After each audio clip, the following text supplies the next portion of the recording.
Bom dia, nono ano. Hoje vamos estudar sobre o gênero textual enigmas. Os enigmas são textos bem interessantes porque eles instigam o leitor sobre algum mistério a ser desvendado, né? E ele está muito presente hoje em dia nos filmes, séries e etc., que a gente adora assistir. Os enigmas é um dos tipos de contos, né, que existem.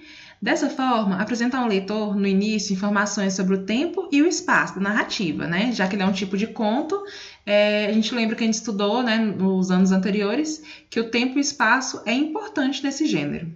A característica principal deste gênero é apresentar um crime ou um mistério a ser desvendado. Por esse motivo, na maioria das vezes, sempre há a presença de um detetive ou um personagem que se dispõe a esclarecer o mistério, ou seja, o herói. Então, alguns elementos do gênero, né? Há um mistério a ser desvendado, que sem o mistério ele não é um enigma, é só um conto normal. A investigação do enigma corresponde ao foco principal da história. Então, sem a investigação, a história fica sem graça ou ela muda de característica de conto. Caso o mistério corresponda a um crime, no início da narrativa são apresentados alguns indícios deixados pelo culpado. Conforme surgem as pistas, que são esses indícios que a gente falou anteriormente sobre o crime, possíveis culpados e novos suspeitos ganham destaque na narrativa. Então, as pistas que o escritor vai deixando vai guiando a narrativa do enigma. Os enigmas são desvendados por meio do raciocínio lógico. O suspense, o medo e o desejo de saber são ingredientes importantes na trama. Os romances e os contos de enigma estabelecem um jogo entre o leitor e a narrativa. Por meio do texto, o leitor assume uma postura investigativa.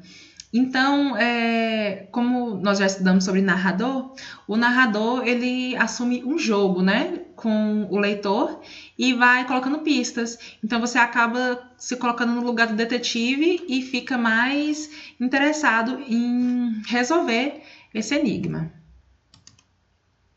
Algumas regras configuram o texto como enigma. A existência de personagens regulares, um detetive, um culpado e uma vítima. Então, aqui do lado eu coloquei para vocês a foto do Sherlock Holmes, que é o mais conhecido, né, dos detetives desse gênero de enigma. Que o culpado seja alguém importante para o enredo, um dos personagens principais, então pode ser geralmente o pai, a mãe da família, ou um mordomo que sempre está presente. Que a resolução do caso se dê de forma lógica e racional, sem soluções fantásticas e verossímeis.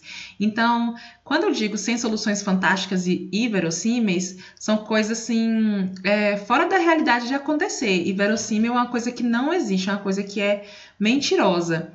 E então os enigmas sempre têm uma coisa pé no chão, eles resolvem todo aquele mistério que tem em volta com soluções lógicas. Os detetives têm muito apego com a ciência, né? Então, ao ler um conto de enigma, você vai se deparar com isso.